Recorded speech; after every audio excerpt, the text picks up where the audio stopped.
Você está cansado de saber que não pode deixar água parada em casa. Agora o problema é bem mais sério. O Aedes aegypti, que causa dengue, agora transmite a chikungunya e a zika. A chikungunya causa dores fortíssimas nas articulações. A zika já atingiu milhares de brasileiros. Mas sabe o que é mais perigoso?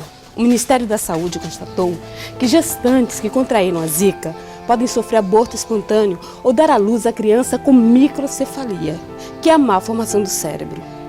Sem contar com a dengue, que mata. 80% dos focos de criadouros estão dentro das nossas casas. Cuide do seu quintal e mantenha a sua casa livre de mosquitos. O governo de Mato Grosso está trabalhando em conjunto com os municípios no combate ao Aedes aegypti. Agora, precisamos de você.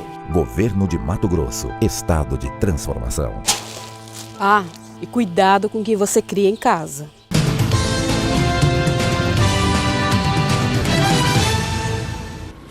Olá, seja bem-vindo a mais uma entrevista aqui pelo RDTV. Hoje nós vamos conversar sobre política e sobre o momento atual que o país vive. Para isso, nosso convidado hoje é o cientista político e também professor universitário João Edson. Seja bem-vindo. Obrigado. Professor, recentemente Cuiabá participou de uma das maiores manifestações já ocorridas na história aqui da capital. A Secretaria de Segurança Pública aponta um público presente de cerca de 32 mil pessoas. Já os organizadores, 50 mil. Independente do número de pessoas, é um número muito grande. Qual o peso dessas manifestações que ocorreram, não somente aqui em Cuiabá, mas em todo o país, para o cenário atual político que a gente enfrenta e vive hoje? Olha, a manifestação do dia 13, ela é muito significativa. E aí a gente tem que colocar o contexto de Mato Grosso. Eu tive contato com 5 ou 6 regiões de Mato Grosso que, somado aos municípios anteriores, a manifestação deve ter chegado em torno de 50 ou mais cidades de Mato Grosso, fora a capital. Independente da relação dos números, existe um movimento na sociedade de insatisfação. E é muito bom a gente pontuar esse momento desse movimento de 2016 em relação aos demais. Se a gente voltar à Copa das Confederações e ao ano passado, a gente via as ruas compostas de um conjunto de reivindicações que ia desde o cara reclamando da sogra até reclamando do governo. Esse não, ele teve um diferencial, ou 2, ou 3, ou 4 diferenciais importantes. Primeiro, o número de jovens que ainda não votavam e o número de crianças nas manifestações anteriores era bem superior, embora o número total de pessoas eram menores. Nessa manifestação, o número de adultos eram infinitamente maior e as crianças, principalmente as crianças que não votam, não estavam na rua. Primeiro, por questão de medo de violência, e outra questão, me parece que ganhou um ar mais sério e mais definido a questão das pautas. Outro fator importante, nas outras não apareciam as organizações não governamentais, as instituições, associações organizadas. Nessa, a gente encontrava pessoal ligado ao comércio, ligado ao AB, ligado à maçonaria, a várias outras instituições organizadas em relação a isso. Afunilou. Com uma mão só a gente consegue colocar as grandes reivindicações, que era a questão da anticorrupção, contra o governo Dilma, contra o PT, mas contra os políticos que apresentam, de alguma forma, estão sendo denunciados em algum local. É tanto que não há uma vitória da oposição no movimento das ruas. Se a situação ela sai abalada com todo esse processo, pelo fora Dilma, fora PT, fora Lula, né, não foi captado nenhuma vantagem para quem tem nome e tem poder. Inclusive, eles tiveram dificuldades de participar, por mais que quisessem. Os partidos políticos se organizaram para estar presente, mas os seus caciques tiveram dificuldade de entrar na manifestação. Então, foi um grande apoio ao Judiciário, ao Ministério Público, principalmente ao juiz Sérgio Moro, à Polícia Federal e às investigações.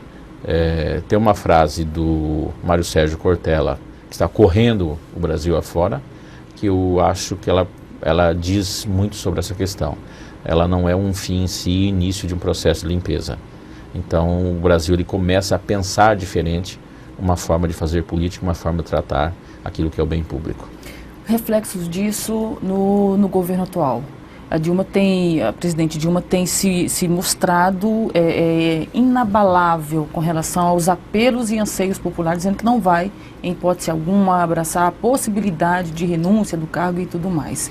Quais os reflexos disso diretamente? Você acha que tem algum peso? Tem. O peso é muito grande no governo. Porque se nós tivemos as manifestações no dia 13, teve um fator do dia 12 que é tão importante ou mais importante que as manifestações, que foi as convenções do PMDB. O PMDB era o último reduto de amparo da presidente Dilma. E o PMDB marcou dia, hora e local para fazer um rompimento. Ou seja, iniciou uma caminhada de rompimento com o governo Dilma. Bem, se nós verificarmos que as últimas aprovações do governo, ela já não teve do seu lado o PT. O PT que é muito mais Lula do que Dilma.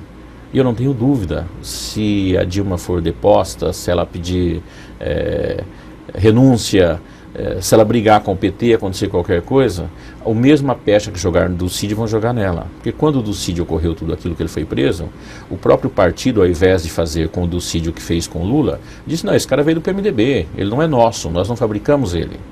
A Dilma também vem do PDT, não é do PT. E assim que ela sair, vão dizer, olha, ela não foi nós que fabricamos, a culpa dela. Então ela já está sentindo essa solidão do PT, ela não tem o PT. Ela não tendo o PMDB, ela não vai ter mais os partidos menores, PP, PCdoB, há um silêncio do PSOL já afastando. Então assim, aquilo que dava sustentabilidade vai sair. Vai existir o quê? Uma solidão que já está existindo, vai ser extremamente agravada nesses próximos dias. Até que ponto alguém consegue ficar no poder com solidão? E o fato dela dizer, eu não renuncio, até hoje não teve na história da humanidade um presidente que antes de renunciar não tenha dito à população, eu não vou renunciar. Então significa muito pouco essa frase. Ao contrário, significa que ela está pensando nisso. Para dizer não, ela teve que pensar em sim. Então a possibilidade, ela existe sim. Independente disso, as manifestações, elas terminam forçando o judiciário a dar sequência no processo de investigação. O que significa isso? Nós temos dois processos em curso. Um na Justiça Eleitoral, que pode caçar a chapa, inclusive, dela e do Michel Temer, e outro na Câmara, que só falta definir pelo Superior Tribunal de Justiça as bases e as regras para dar sequência no processo da CPI. Então, nos dois que puder culminar com o pedido de impeachment. Então, ela tem dois caminhos muito ruins, que saiu fortalecido nas manifestações do dia 13. Na análise do senhor, o impeachment seria a solução para esse momento de instabilidade, essa situação toda de corrupção que a gente enfrenta? Veja bem, vamos analisar o governo Dilma. Das eleições para cá, ou seja, de outubro, antes mesmo dela tomar posse do segundo mandato, ela tomou posse no dia 1º de janeiro de 2015, de outubro de 2014 para cá, o governo Dilma não governou. Por que não governou? Porque ela é pautada pelas crises. O conjunto de crise é tão grande que ela não tem governo. Ela é obrigada a correr atrás das crises para sobreviver na relação de poder. Ora, isso só vai prejudicar a economia, prejudicar todas as relações sociais e tudo aquilo que é dito e defendido pelos governistas como ganho nesse período de 13 anos e pouco de governo, o governo Dilma no último ano está jogando tudo fora. O ganho da classe trabalhadora está se perdendo, a inflação está corroendo. O maior ataque deste momento de distúrbio está justamente na cesta básica. As pessoas que têm ganhos menores, essas pessoas não estão conseguindo pagar suas prestações. O índice de desemprego está aumentando. Então todos os ganhos acumulados ao longo de uma década, ele começou a perder isso, e isso está dentro do governo Dilma. A pergunta que deve ser colocada, ela consegue parar essa queda, estabilizar e reverter o processo? Muito difícil. Se ela não consegue fazer isso, o desejo de um partido permanecer no poder não pode ser maior do que a busca de estabilidade do cidadão. Então a gente precisa ter alguma atitude. O afastamento dela, uma reorganização, ela pode estancar a crise. Pode, não estou dizendo que vai. O que a gente está afirmando é que com ela no poder não tem como estancar dentro desse formato. Diante disso, professor, na época em que o Lula ele foi eleito presidente, havia um cenário extremamente favorável, de esperança. A gente sentia que é como se a autoestima realmente do povo brasileiro tivesse sido devolvida, não é?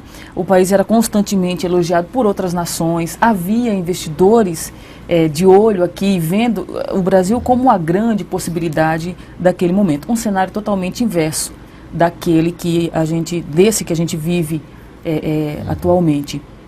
O senhor acaba de dizer que todos os reflexos e problemas estouraram tudo no governo Dilma. Eu quero perguntar para o senhor em que momento, aquele bom momento apresentado pelo PT e mostrado e sentido também, há de se dizer, por nós brasileiros, se perdeu, ou se realmente isso é culpa da possível incompetência da presidente Dilma? Olha, o que garante um governo são dois fatores, política e economia. Então, política partidária, que estabelece nas relações entre o executivo, o legislativo e a sociedade, é um diálogo constante, é papel do gestor dialogar com os congressistas e dialogar com a sociedade. E é papel do gestor equilibrar a economia. O governo Lula, e o Lula em si, ele tem uma facilidade enorme dessa relação de diálogo.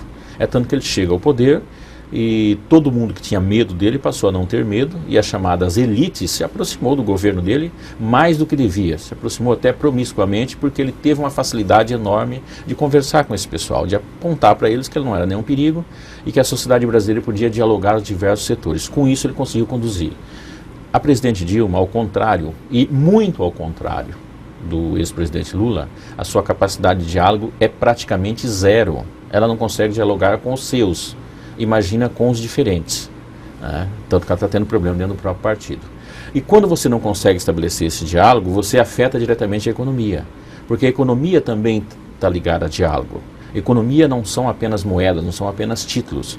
Economia também, ela se move muito pelas ondas daquilo que vai se repercutir em termos de desenvolvimento, progresso, uma série de coisas. E aí aconteceu alguns episódios durante a gestão Dilma que é muito complicado.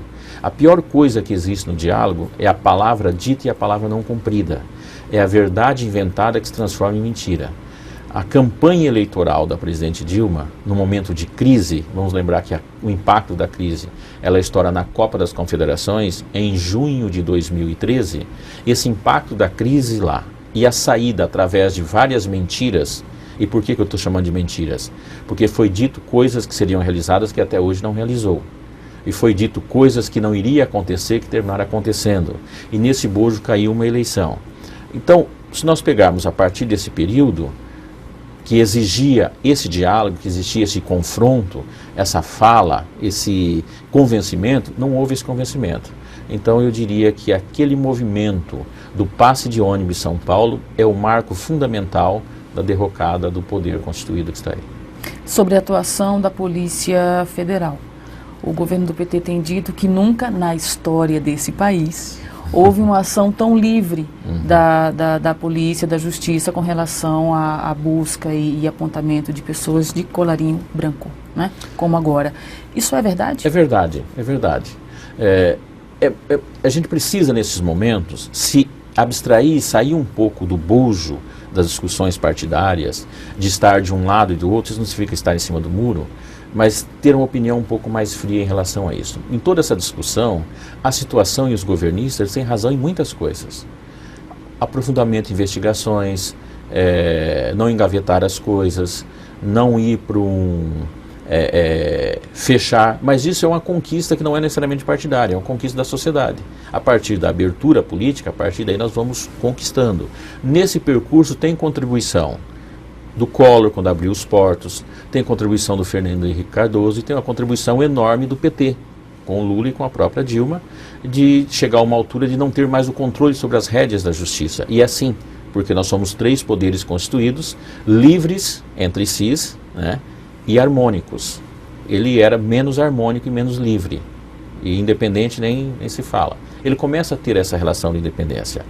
Mesmo agora, eu não concordando com o rito da qual foi feito alguns processos, principalmente em relação ao presidente Lula, eu não posso negar que a polícia ela tem a liberdade, que a justiça tem a liberdade, está tendo essa liberdade de fazer. E então essa questão desse avanço, mas era sim tempo de ter esse avanço. Nós não podemos ter uma justiça atrelada ao coronelismo. com relação à reeleição, a gente percebe que nem todos os gestores têm, na verdade, eu acho que não seria exagero dizer que a grande maioria não consegue ter êxito, não é? No segundo mandato. No segundo mandato. A gente percebe que sempre sai com algum problema, alguma dificuldade, ou não consegue cumprir, exercer um bom mandato, a exemplo do primeiro, na maioria dos casos. O que o senhor pensa a respeito disso? Qual é a sua análise? Olha, a democracia, o que dá sustentabilidade da democracia é a alternância de poder. Toda permanência em qualquer regime, mas principalmente no democrático, toda permanência ou toda sequência muito longa de poder gera vícios. Ou seja, não é o governante em si, não é a cabeça em si. Pode ser ele também, mas principalmente nos que acompanha. As pessoas ficam muito tempo no poder, elas viciam, elas começam com coisas pequenas e transformam a sua vida em coisas grandes. Então a alternância de poder, ele fortalece a democracia. O que ocorre? A reeleição, e no formato que é feito no Brasil, só perde uma reeleição quem for muito ruim, cometer um conjunto de erros, ele perde para ele mesmo. Porque é impossível praticamente, da forma que é a eleição no Brasil, você perder uma reeleição com a máquina na mão. É muito difícil. E ao fazer isso, você termina afundando num processo de acordos escusos. Quando eu falo acordo, vem das chamadas coligações, de acordos econômicos, que você já entra para o segundo mandato extremamente contaminado. Não há segundo mandato bom. Historicamente não tem. A manutenção da relação do segundo mandato, ele é muito complexa. Se nós pegarmos o histórico do Partido dos Trabalhadores no poder, se o Lula tivesse interrompido o mandato dele, imagina que historicamente hoje ele ganharia sem ter eleição. Estaria ganho, seria unânime. A permanência vai até o desgaste. A gente coloca isso muito no campo das relações afetivas. O que destrói é a relação de convivência no poder, porque gera vícios, e vícios geram mágoas. O governo também é assim. A permanência do mesmo grupo durante muito tempo no poder, ele gera um desgaste enorme, não pelo gestor em si, mas muitas vezes pelas pessoas que o cercam. A responsabilidade da população em meio a tudo isso que o país enfrenta hoje, afinal de contas, é ela que elege. Como é que o senhor analisa isso? Pois é, isso é de uma complexidade muito grande. Seria muito fácil a gente jogar a culpa na população. Mas veja bem, nós temos 513 deputados em exercícios, deputados federais em exercício. Considerando os que entram suplente, em 4 anos passa por lá perto de 1.000 deputados em exercícios, quase o dobro. Um tira licença, entra o segundo, o terceiro, por aí. Nós temos 81 senadores, são 8 anos. Cada senador tem 2 suplentes. É de praxe deixar os suplentes ocupar esse espaço. Então 81 vai quase para 200. Só que a população, ela não conhece, não é esclarecido. O horário eleitoral gratuito, ele é utilizado excessivamente para mentiras e não para esclarecer o sistema. As pessoas não sabem quem vota. Não é que eles não sabem da pessoa que vota, eles não sabem para onde vai seu voto. Como nós temos um sistema proporcional, por exemplo, no legislativo, ele é muito complexo. É muito comum você encontrar alguém que xinga uma pessoa, fala, e não sabe que foi justamente o seu voto que conduziu ele lá. Porque quando ele votou na urna, ele colocou o nome de outro. Vou dar um exemplo, em Cuiabá, no Legislativo, precisaria de 12.300 votos para ser eleito. O vereador que teve mais votos teve 5.000 votos. Ele teve que pegar 7.000 votos de pessoas que não votaram nele. Desses 7.000, existem muitas pessoas que odiavam ele. Mas votou no Zezinho, no Antônio, no Mané, sem saber que estava no grupo da coligação, e ele não sendo eleito, esse voto seria computado lá na frente. Então, a gente não pode jogar em relação à população, porque a população é muito pouco politizada. O horário eleitoral gratuito, seja aquele ao longo do percurso que aparece aí, durante as semanas, ou seja aquele do momento, é utilizado para fazer muita politicagem e muito pouco para educar a sociedade, para esse entendimento. Então nós temos uma democracia representativa, cujos jogadores não conhecem a regra. E por não conhecer a regra, nós não podemos dizer que é culpa da sociedade. Muito bem, professor, eu quero agradecer a participação do senhor aqui, nos trazendo esses pensamentos, nos esclarecendo um pouquinho acerca de todo esse cenário complexo que a gente vive hoje. Eu que agradeço, um prazer estar aqui, sempre me chamar, estarei à disposição. E com muito carinho, como eu digo sempre, a gente agradece a sua companhia, dizendo para você acessar sempre rdnews.com.br/rdtv. Até qualquer hora.